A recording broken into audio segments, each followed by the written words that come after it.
Hey everybody, welcome to another episode of Let's Fix This. In this episode, we're going to show you how to replace a drain pump in a Whirlpool, Maytag, Kenmore top load washer. Now to get started, we're going to tip the washer back at a 45-degree angle and just rest it up against the wall so that we can access the washer from underneath. Now here's your drain pump. In this case, the washer's full of water. You turn it to drain, you hear it making noise, but no water's going out. So we're going to go ahead and siphon the water out. I use a shop vac. And we're not going to let you watch me get all the water out of this because that takes forever. We're going to go ahead and remove the drain hose from the drain pump, get my channel locks out, and reach up in there and just pinch on that clamp and push it back out of the way off the pump. Now I've got my vacuum hose there. You can see water starts coming out a bit as you take that hose off because you can't get all of the water out just by vacuuming it. There will be some water left.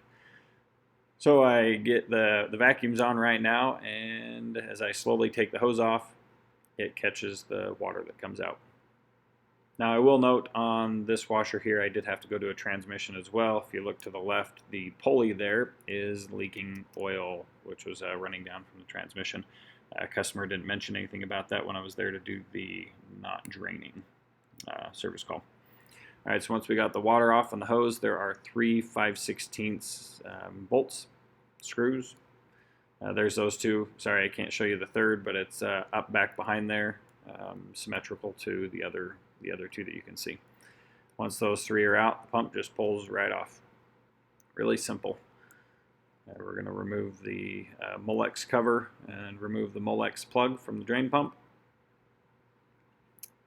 And here you can look inside the pump, and the impeller is just broken right off. I don't know if you can see it very well, but I'm kind of moving that around. So this one was completely bad. Sometimes you'll get a bobby pin or something down in there. You can try to pull the bobby pin out, or you can replace the pump. Here's the new pump. We're just going to push it up into place and reattach the 3 5/16 screws.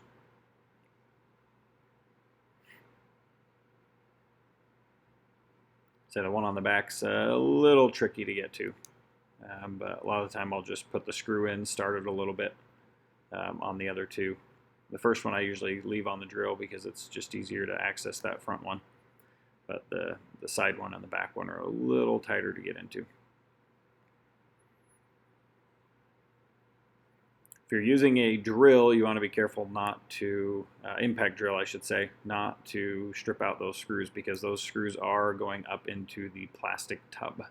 They're pretty thick screws, so it's pretty hard. I use a 20-volt impact, and as long as you just don't torque it down too much, then you're fine. Or you can always set the clutch on a regular drill.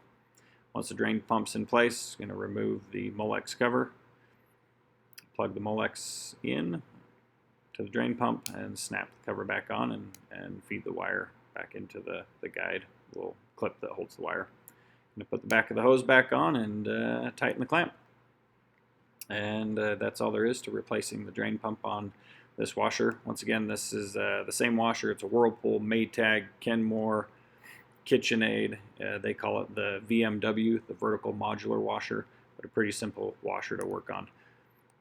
Thanks for joining. Don't forget to like and subscribe for weekly videos on how to fix your own appliances.